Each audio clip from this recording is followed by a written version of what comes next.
Recently, PragerU Kids was approved as an educational resource by the Florida Department of Education. This means that PragerU Kids videos and supplementary materials can be assigned homework or utilized during classroom time. PragerU Kids, for the blessedly unaware, is a division of PragerU, a media company established in 2009 by conservative radio pundit Dennis Prager and primarily funded by fracking billionaires, right-wing think tanks, and conservative megadonors.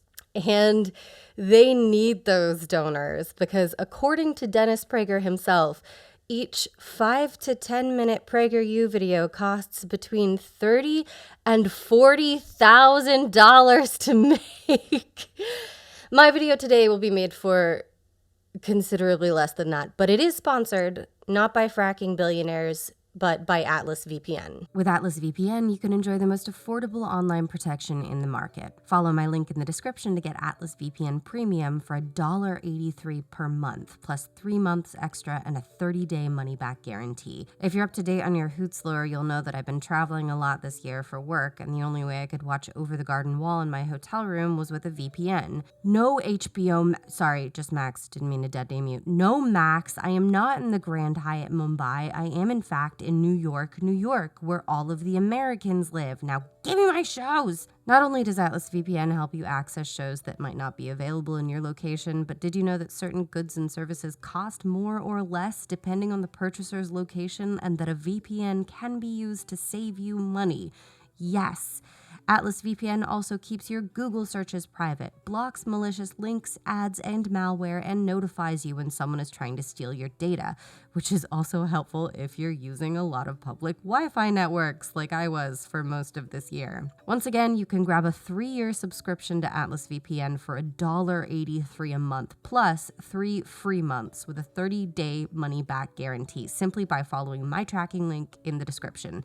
There's nothing to lose, so sign up for Atlas VPN today. Thank you to Atlas VPN for sponsoring today's video.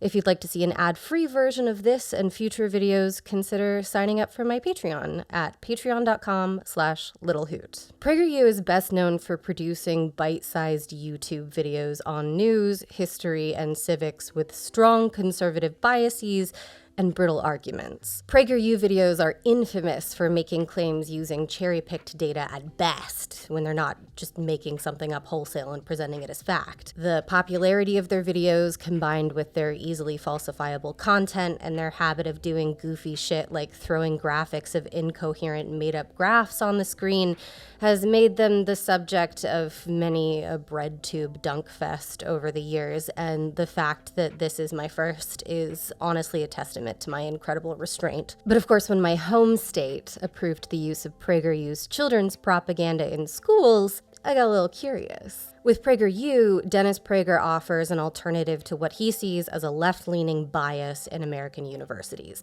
It's not an accredited university, as their website states several times. If you watch enough 5-minute YouTube videos, Dennis Prager will not be placing your MBA in the mail. But the implication has always been that if you watch enough 5-minute videos, you'll basically be as educated as someone who did attend an accredited university. If your educational goals are just to be well enough equipped with pithy sound bites to hold your own in a Facebook argument with your 19-year-old nephew. With PragerU Kids, the organization offers an alternative to what it sees as a left-leaning bias in K-12 education. To quote PragerU's own CEO, Marissa Streit, America's education system has been hijacked by one side. How are we going to have great teachers if the teachers themselves are basically held hostage to one ideology? That is essentially what we're trying to break here. Children's public school education has become a massive culture war issue in the United States, and especially in Florida, where the state governor, Ron DeSantis, is building a 2024 presidential campaign on nominal opposition to wokeness. Under DeSantis' administration, Florida schools banned an average of 300-400 books in 2022, as well as an advanced placement African American studies course, and one Florida school even banned a Disney movie about Ruby Bridges. Florida's decision in favor of PragerU Kids has lent the organization some legitimacy, but it's also brought new scrutiny. Within the first few days after the decision, several media outlets ran stories debunking many of the claims made in various PragerU Kids series. And several clips from one PragerU Kids show in particular, Leo and Layla's history adventures, went viral on Twitter because they sucked so much. So I decided to watch a bunch of PragerU Kids videos because I thought that would be funny. I thought that would be a valuable use of my finite time on this planet, watching a bunch of right-wing propaganda designed for babies and tweens too, I guess. At the time of this recording, PragerU Kids has 9 series and around 300 videos total.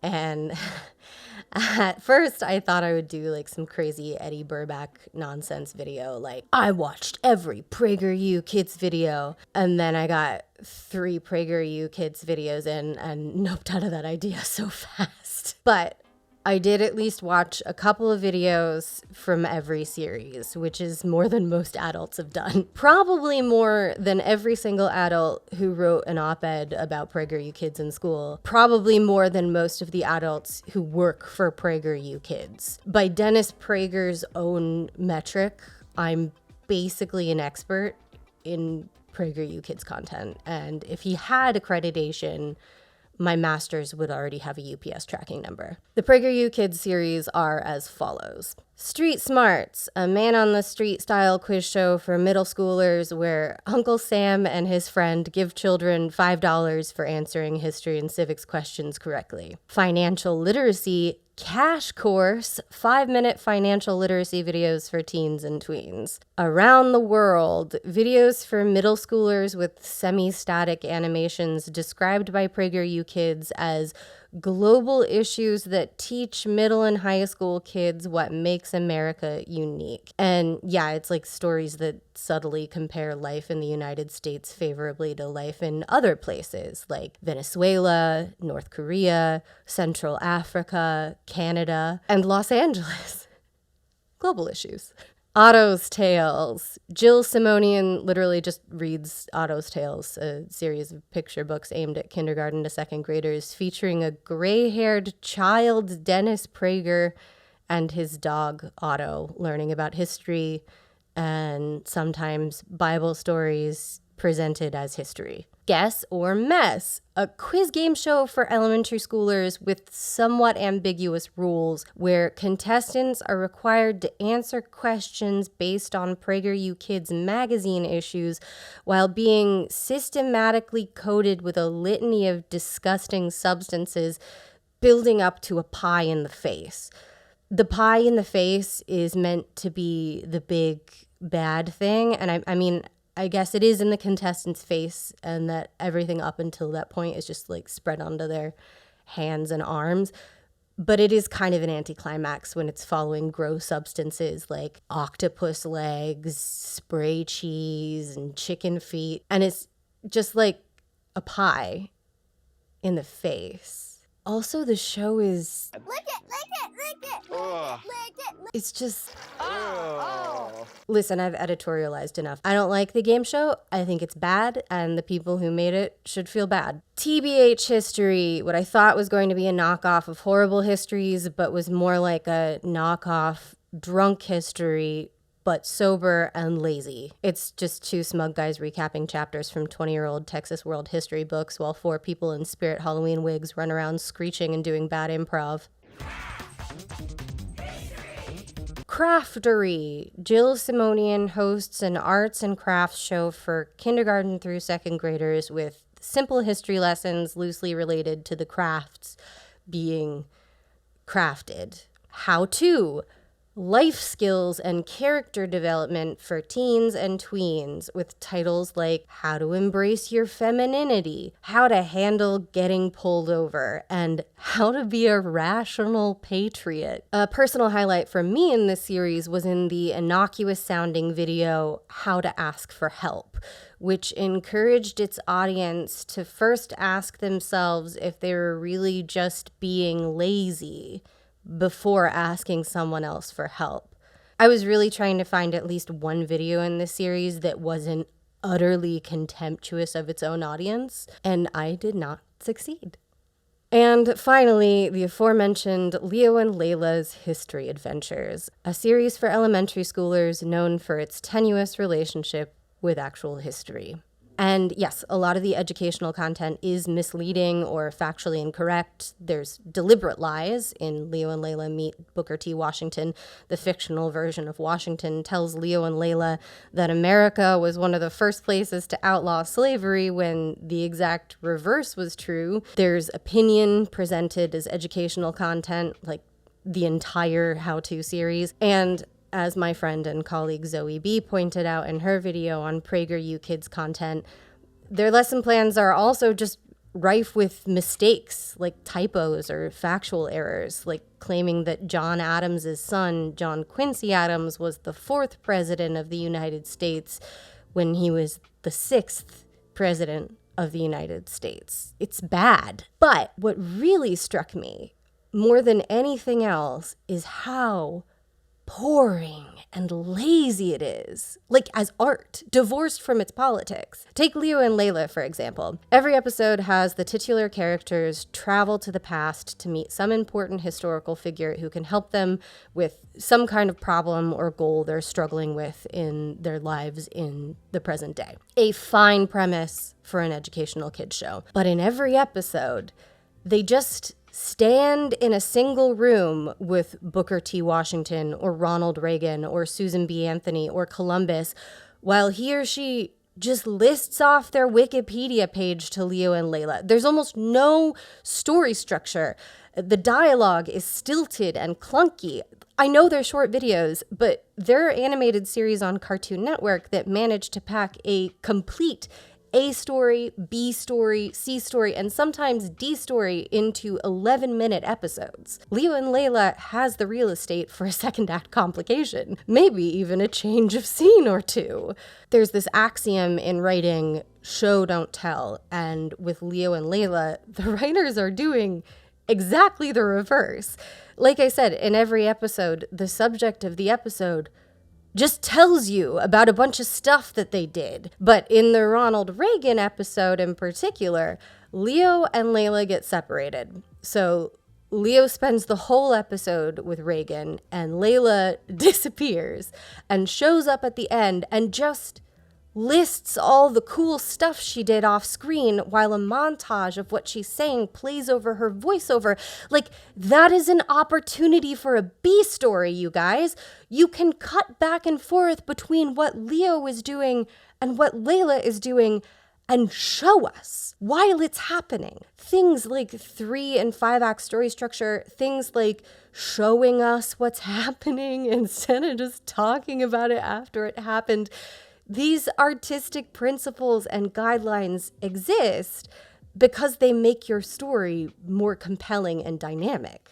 The absence of any kind of real narrative, any kind of beat shift, just makes these videos, above all things, mind-numbingly boring. And I have to wonder if the absence of any real story is because writing just takes a lot of effort, and copy-pasting a bunch of shit from Wikipedia and shoehorning some sort of gesture towards conservatism into the script somewhere is much easier. Like, it just feels lazy. Even the animation itself is lazy. Their bodies just kind of bob and float in place, and I know animation is very hard and very expensive, and I don't expect a Disney quality product here, but for the amount of money going into this production company, I'd expect something better than what Kaylin Conrad could churn out for me in an afternoon between naps. Even the game shows are lazy and poorly thought out, and game shows are famously low effort content. You know, the reason most game shows and competition shows on television are split into different levels where there's